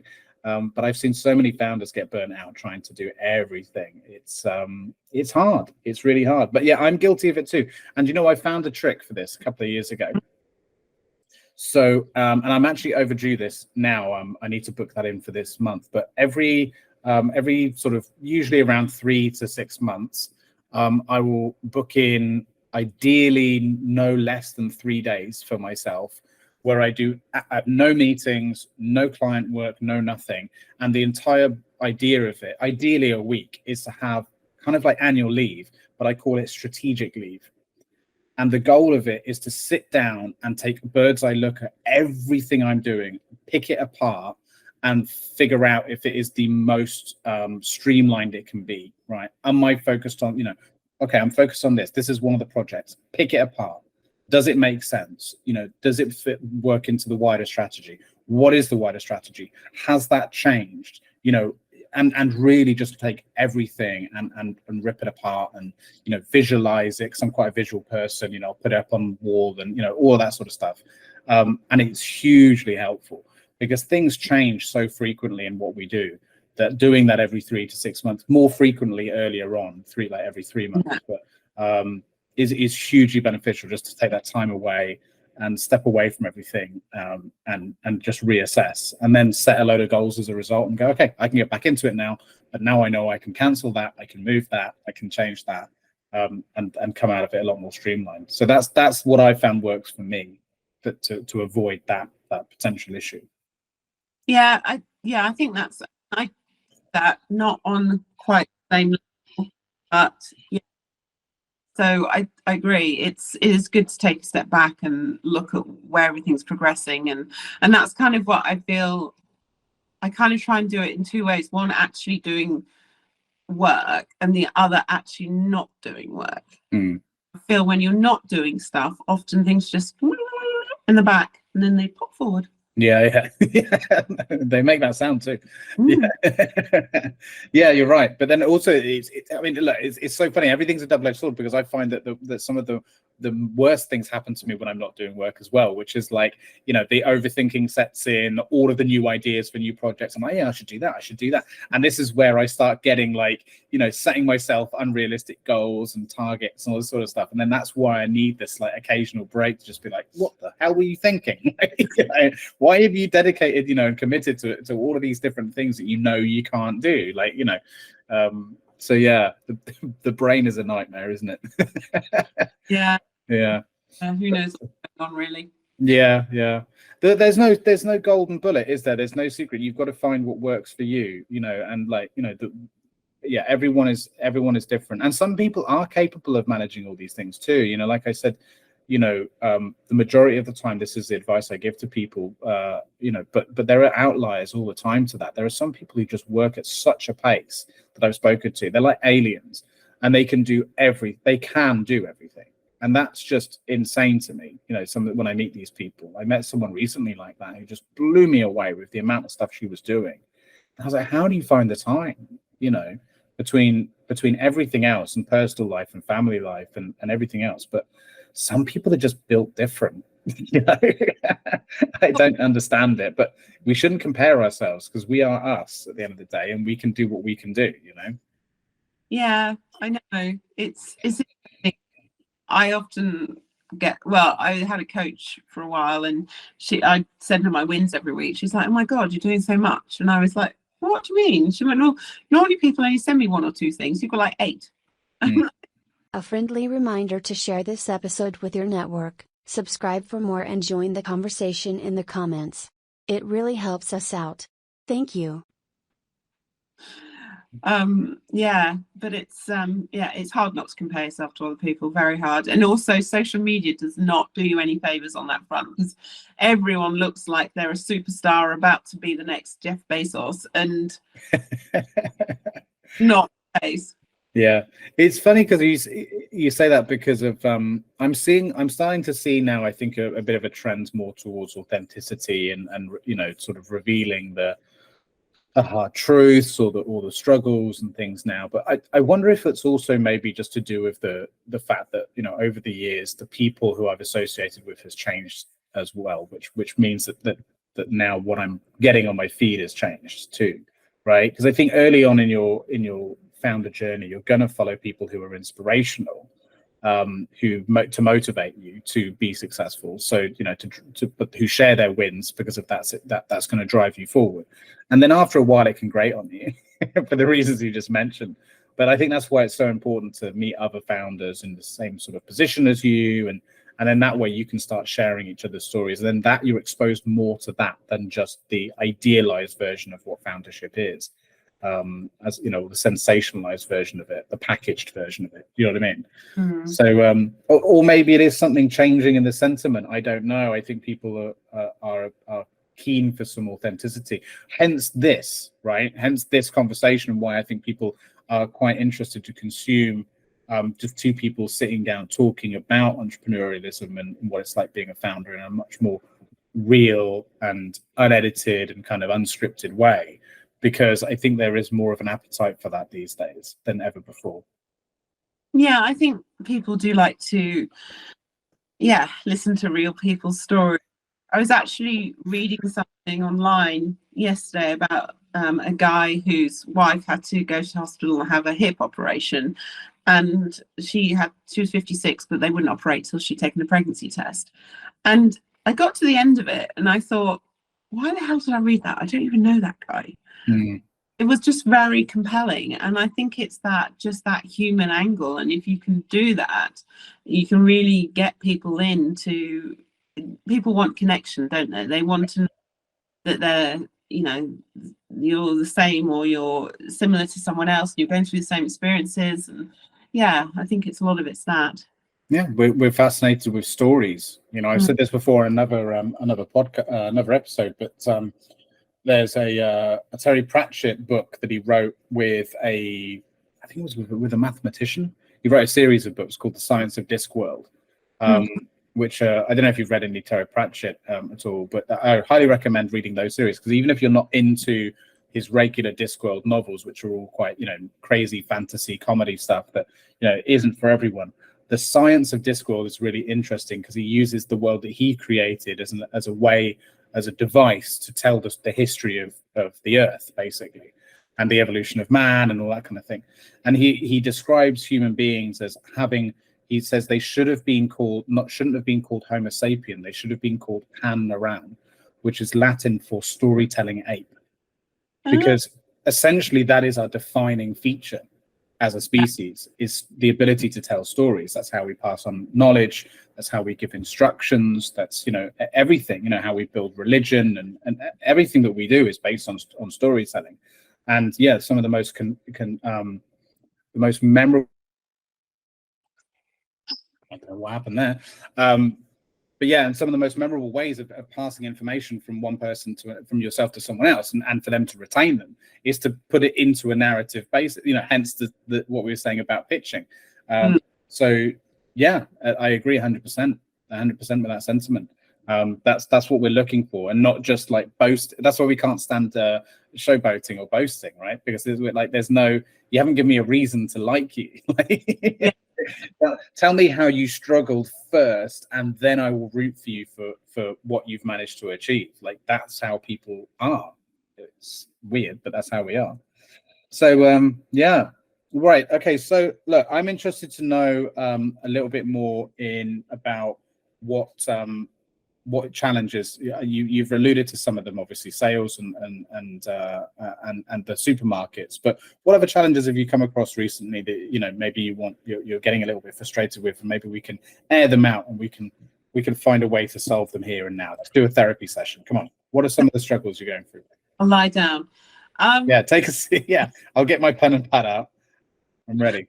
Well, one thing I'm trying to work through at the moment, well, not, I don't know if that's the right words, but I'm trying to clarify, maybe it's more the right words. So we were talking earlier about people often have the perception of pregnancy tests that sustainability means they don't work. Now, I'm trying to find a way to I guess it's all about positioning of the brand. Sustainability is not enough of a positioning because people don't care enough. So it comes back to the storytelling thing. So and so one thing I've done, I'm about to start, is working with 5 women. I've said I give them free pregnancy tests until they conceive, send them a 3-pack every month, and in return they have to give me feedback on the product. And because I feel like I need to get more into the women's, or just into people's minds, as to what it is that would motivate you to buy this product versus a Clear Blue or a First Response or whatever it is. And that's kind of one of the challenges I'm working through at the moment, is the actual positioning of what words do I use? How do I say it? How do I say it in a way that it comes across not as like cheesy sales talk, that comes across as authentic? Do you know what I mean? Yep. Yeah. Resonant, what's the term? Resonant messaging, I think. Yeah, something like that. Yeah. So because like one of the things I was chatting to a lady about was about how you know, you're building a better world for the future generations. Now, to me, that sounds really cheesy and awful, and I just go. So but it's like that. It's partly that, because when you're thinking about, well, when you're trying for a baby, suddenly you're more aware of things, the future and the world around you, and how that will impact this baby you're going to bring into the world. So it's all about the positioning of the brand, and how we make that, how I it to make it resonate with people, so they go, yes, that is the one that's talking to me.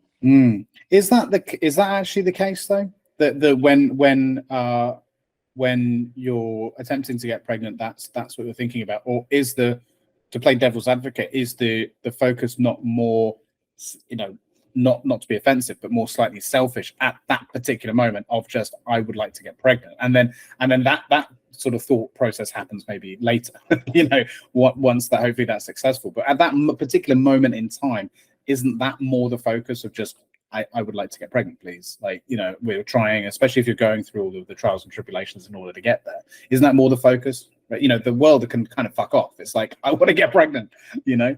I think it depends on how long you've been trying. You've got, there's people that have been on, you know, people who have been try for years, and other people will try for 5 minutes. And I think it's something, I agree in your first thought is, I want to get pregnant. I want to, this is what I want. But I think also you, around that, you start to think about, like, you know, where's baby gonna like sleep? What's it gonna wear? All this. And then you kind of start to think about the world around you and the environment. So I wouldn't say it's your number one thought, but I would say that it's something that kind of is starting to build awareness in your mind, especially as, depending on how your journey's been. If you have been someone that has suddenly cleaned up your life to get pregnant, as in, you know, stopped drinking as much and smoking or whatever it is, change your diet and stuff, then all of that is kind of going to become more important. And more, I guess you'd have a higher level of awareness around it. So what have you come up? I mean, this is only just something you've just begun as a project, is it, or have you managed to get some indications from these volunteers or participants as to? We haven't. I haven't started working with them yet. I just literally have to. I'm about to start this week. Okay. But I have started to ask people about what their. I'm just looking for what we came up with. What their what resonates with them in terms. It's like a focus group, essentially, is what you're putting together, isn't it? Yeah. Yeah, because it's a hard one to get right. I don't want to be that cheesy. I guess a lot of it is about tapping into the mindset of those users and where they are. Okay, so a really good example is I went to a website. It was all about setting up business in Malta. And the first line was something like, would you like to be on this beach every day? And there was a picture of gorgeous beach. And I was like, hell yeah. And like, that really spoke to me. And I was like, yeah, this is what I want to do. And so it's finding out that thing that goes, yes, that's me. And I think that's the hard thing, to get into that psyche. And I thought that I kind of had it, but it's not resonating enough, because not enough people are willing to try, willing to buy into it. And there's obviously, when you've got a product or service, whatever, there's all these features and benefits, and there's always that what's in it for me, why should I bother, all of that kind of stuff, and that's all really important. But it's the you're trying to, in some ways, you're selling something aspirational. So it's trying to tap into that without making it like, you know, you could say, we help you get pregnant. Well, that's actually a bit of a lie, because we don't help you get pregnant. But it's that kind of thing that people are looking for, those kind of cues, and it's finding that cue that will really identify with them. Yeah. So you've got my brain going now, trying to think of like, but it's no, I see what you're saying. So you're trying to find that hook, essentially. Yeah. That draw. That can take time, yeah, definitely. But I think you're going the right way about it by speaking with potential customers or customers in this sort of focus group mentality. So how are you going to go about sort of doing that? Are you going to feed them various messaging and ask for their feedback on it? Are you going to ask them to come up with their own? Like, how are you going to go about it? And over what sort of period of time are you going to be doing this for? Well, I said that I would send them 3-pack of pregnancy tests every month until they got pregnant, or 2 years. So obviously, on forever. Yeah. But I think initially it will just be sending them the tests and asking them some questions and get their feedback, so I'm not biasing them on what they're saying. And then I think after that, depending on what they say, then going back and, you know, getting them to like maybe rate things between 1 and 5 as to, you know, how much do you agree with the statement type questions, so that I can try and get them to try to find that thing that's really, it's the thing that I think is missing at the moment from the way we're positioning and marketing the product. And it's kind of, it's been a massive long learning experience, because like I have to do a lot of educating around sustainable tests being just as good. I've had to do educating around, it's not a strip test, you actually need to wheel on it, because people don't realize by a picture necessarily, or people's brain automatically goes, it's not in plastic, therefore it's a strip test. So it's you mean, when you say strip test, you mean like for dipping in ones? Yeah, right, okay. So there's been a lot of, like, I thought it was quite straightforward, but it's not actually been that straightforward. So we've go through a few different learning to get. Why is that, by the way? Sorry, just as a random aside, but yeah, why is that? Why can't you dip it, and why do you have to pee on it You can dip it. Oh, you can? Okay. You can. So it just looks like a normal, it looks like a strip test. Yeah. It's just a lot bigger. The reason it's bigger and you can wheel on it is because women prefer, 95% of women prefer to use a midstream test, because they perceive it to be less messy. Right. People don't like weeing in a cup and then dipping the test in, because you might get wee on your hands. Well, yeah, quite a difficult feat, I imagine, to manage. So yeah, it makes sense. Yeah, because it's hard to know exactly where the wee's coming out, etc. It's not like you're a ball aim anyway. Yeah.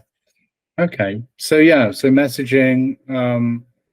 So yes, that's one thing that I'm working on at the moment, because, and then the other thing is basically working out how I can get people to give me money. Right. Well, you mean as a whole, so investors and consumers? Well, investors really, because consumers, like, I'm still talking to retail, but retail is a long road. Even like Holland and Barrett, they won't make a decision. They'll make a decision probably in the next few months, but the next month or so, but then it won't go in store until for another 6. Yeah. So in terms of sales, we need to get the consumer sales. We have more opportunities there, I think, at the moment. But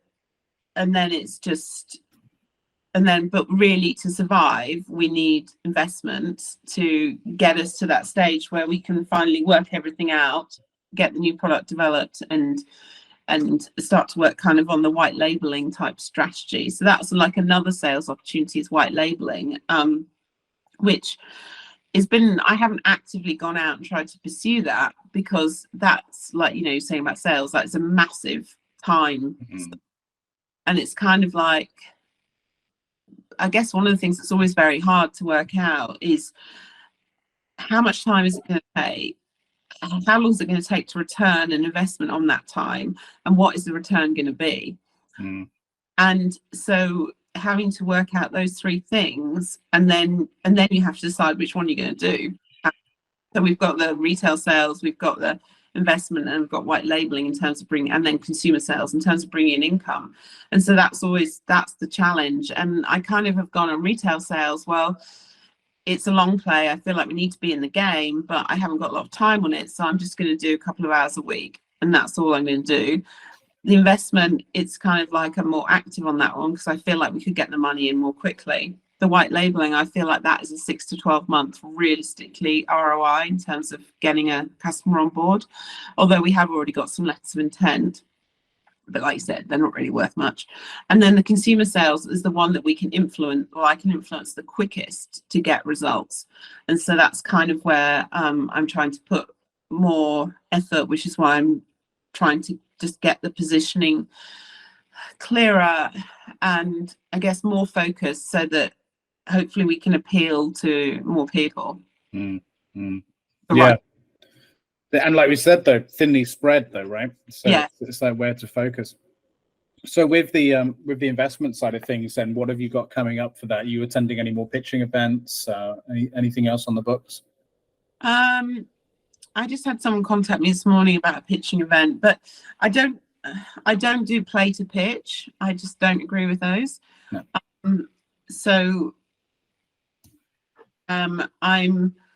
I haven't got any other events coming up. I've got a couple of investor meetings next week, and I've got quite a lot of people to follow up. So, and I had 2 meetings last week in Milan, so I've got to follow those up as well. The pitching, I find it's good, but it's very hard. I've never had the right investors in the room. Well, Right. maybe that I have known. And so it's good for exposure. It's good for practice. It's good because other people watch the videos and come back to you. What do you mean? What do you mean by that? You never had the right investors in the room? It's very hard to choose. You never really know who's going to be in the room in terms of investors. Like, we're we need someone that's into health tech, medical devices type area, that's willing to wait for their money. Their fund has to be in the early stages, because we're not going to repay money until, we'd have to be in a 7 to 10 year fund really if you're a VC. Angels though, actually I tell a lie, I did do a pitch last year for 3 minutes, no slides. At the end of the thing, I came off stage and this girl came straight up to me and went, I want to invest. Does happen. Yeah. But yeah, it just it's harder to, you don't really know who's in the room, so it's harder to tailor things for that person depending on what you think, what they're going to be interested in. So you can do that, not broad, but you don't know which bit of your business is going to excite them, so you can't cover it all off and then hope that they come and chat to you. Yeah. So, well, what are you, where are you based in the UK again? Are you based in London? No, I'm in Brighton at the moment. Where do you live normally? Sorry? I'm based wherever the free accommodation is. Oh, okay, right. So you haven't got a solid residence yet since being back from Sydney. Are you planning on getting somewhere permanent at some point? Yes, but I can't do that until I've got some money. Right. Yeah, that helps. Well, the reason who's listening wants to offer me their house for that would be amazing. You need a pitch deck for that. Yeah, you need to give a compelling case. No, the reason I was asking is because there's an event that I volunteer and actually help with in London called the London Startup Scene. There's actually one Thursday which I'm going to, and then there's another one at the end of the month as well. He's doing 2 this month because he missed last month. They're like some of the best events, not only because of their, like, the fun level of them is just unreal, but just the value of them is huge. Like, an enormous crowd. You pay whatever you want to go in. You could literally pay a penny. It's like you volunteer whatever you want to pay when you get a ticket online. There's always investors in the room. They have interesting speakers. There's a kind of open mic approach to pitching. So you put your name in a hat. If you're picked up, then you go on stage. Is that done by Vasily? Is it Vasilis? Yeah, that's right. Yeah. Oh, do you know him? Yeah, I've been to one of his events before, and I pitched before there, and I had him up to me afterwards and chat to me. She seemed really interested. Connected on LinkedIn. Oh, that was the one then where you had that person come up? No, different one. Oh, different one. Oh, okay. The events, but the first person actually gave me the money. This girl didn't even accept my LinkedIn invitation. Oh dear. Okay. But yeah, so no, you should definitely come again. How long ago was that? That you went that was a while ago. It was in this horrible, hot, sweaty basement. Yeah, it's changed. So the most recent venue, which is now the permanent venue, so much better. In fact, a lot of the comments from people who attended were like, this is the best venue because we're not sweating, we're not on fire. Like, it was the biggest complaint, was just the heat of the last one was just was nuts. But it's still a great turnout, still a lot of fun. But yeah, the heat was unbearable, especially the height of summer being in that basement. But yeah, now the venue is fantastic. It's multiple floors. Yeah, really quite spacious, and yeah, definitely should come down. And now he's getting these guest speakers to come in as well and talk about like exited founders, talking about their journey and like all this kind of stuff. And yeah, he's got someone coming down, funnily enough, doing like a pulling apart people's decks. That's kind of his thing. So that's his specialty. So he's coming on stage and doing that live in front of the audience. And yes, just really interesting stuff. I can't recommend it enough. Yeah, Vasily's a lovely guy too.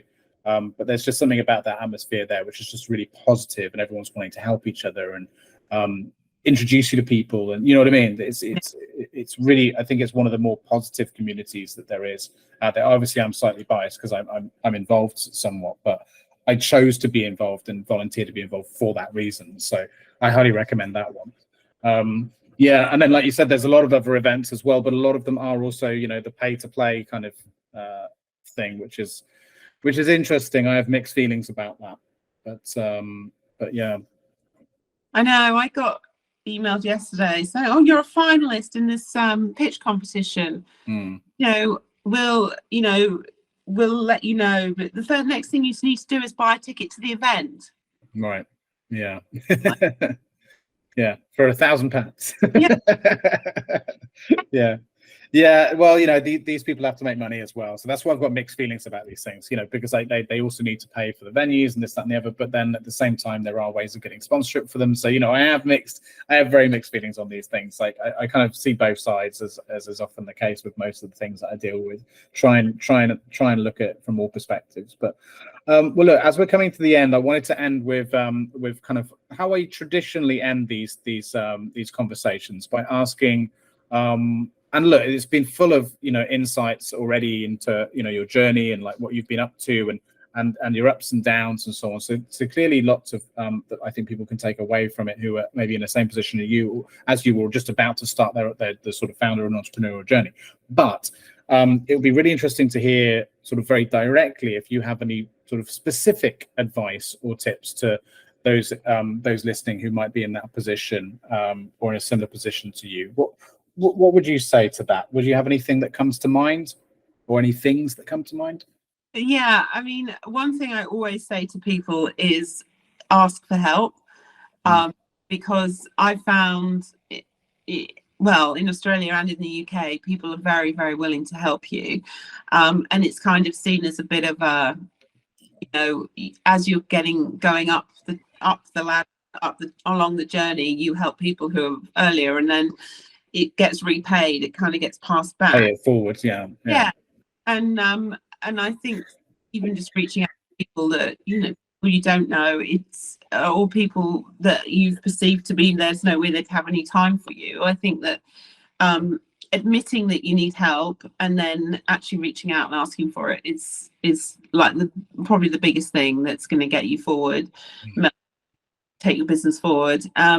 And then the other thing is, I mean, it's a bit of a tried, and like everyone says this, but it's all about finding your people and surrounding yourself with those people, because I have like this amazing group I'm in on WhatsApp, and these ladies, and when I'm having the days, I will go and say, "Oh my God, whinge," and people will always comment or say, "Call me," or and I know that I can pick up the phone to any of them, and I know they would take my call and they would chat through.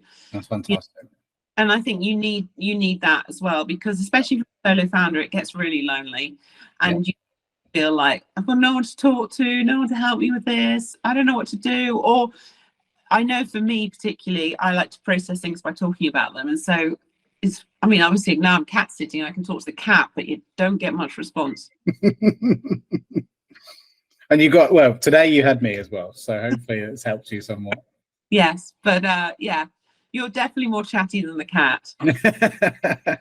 Yeah, I don't purr as much as well. Yeah, that's good. They're really good advice. I couldn't agree with you more. I think that's, to be honest, it seems to be like the number one thing when speaking with founders that's always brought up, is the solidarity element, and how that can be both detrimental and positive in some respects too. But yeah, it can have it, when the lows are low, they're low, right? And so that's really important. There are a couple of people that I've thought of during our conversation today that I think I need to introduce you to. Some other people in similar spaces, some of it further along, some early on. I'll introduce you via LinkedIn, have a chat with them. They're lovely people. Again, towards that effort of just connecting people, helping, paying it forward. And I think you and I should have a pro bono session too. If you're up for it. Like I mentioned very early on when we first spoke, it's something I offer everyone, my guests and founders all over the world and entrepreneurs all over the world. I offer pro bono 1 hour advisory sessions to just rip things apart, talk them, throw ideas at the wall, see what sticks, that kind of stuff. Because sometimes just having a different perspective can be helpful, and I want to help. So that paying it forward thing, right? That's what we should all do. So that's my way of contributing to the ecosystem, let's say, positively. So yeah. Well, look, I'll let you go. I'll let you enjoy your time with the cat. Are you going swimming today, or is it? Oh, sorry. happened right at the end. It did so well. Have you been swimming today already, or are you planning No, on doing that later? because I knew we were videoing this, and there's no hairdryer, and I'm Okay. anxious about how I look, but I was just like, You didn't want like up there, yeah. So I'm going to go swimming. The sun's out, so I'm going to go swimming this afternoon. And Lovely. yeah, Well, it's definitely not Sydney. It's brown. You can't see anything. I couldn't do it, honestly. It's too cold. I lived in Newsport now for 8 years. I've never stepped foot in that sea, and it's not going to happen. It's too cold for me. It's like 18 degrees in the water. It's really not that bad. Yeah, I don't know. I'll take your word for it. But enjoy your swim and your cat sitting, and like I said, I'll make some introductions. We'll catch up offline, keep up the great work. It's been lovely. Thanks so much for joining me. I really do appreciate it. Thank you for having me. It's been lovely chatting, and look forward to chatting more. Great stuff. All right. Get in touch with me and about any fertility things or businessy things. All of my details are on the website, so do just go to the contact. And your details, your link to your LinkedIn profile on the website will be in the description of this episode as well, so people can check that out there. Brilliant. All right, thanks so much. Take care. Speak soon. Bye. Bye. Thank you for watching and/or listening. Please like, subscribe, and join the conversation in the comments below.